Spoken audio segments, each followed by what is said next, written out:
मंडळींनो नमस्कार. घरामागच्या फणसाखालनं जात असताना ना खाली सगळी पडलेली पानं बघून लहानपणीची आठवण आली. बैल बनवायची ना लहानपणी, म्हणून म्हटलं एक बैल बनवायला जमतो की बघूया. पहिला जमला नाही, 1-2 पानं गेली अशी फुकट. म्हटलं समजलं नाही नेमका कसा काय करायचा, तो पान कसा कापायचा. नंतर इथं रस्त्यावर वरती नेटवर्कमध्ये येईपर्यंत जमला.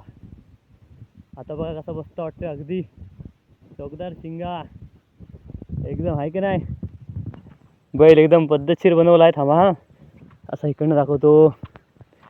हा बघा बैल.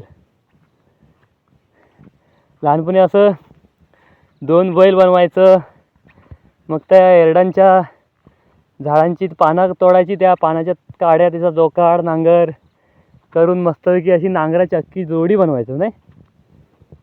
खेळायला पाहिजे, मजा येते. मला पण जरा बरं वाटलं, मजा करता आली जरा. हा बघा बैल. कोणाला पाहिजे असतील असे बैल बनवून मिळतील, ऑर्डर द्या DM मध्ये. चलो टाटा, बाय बाय.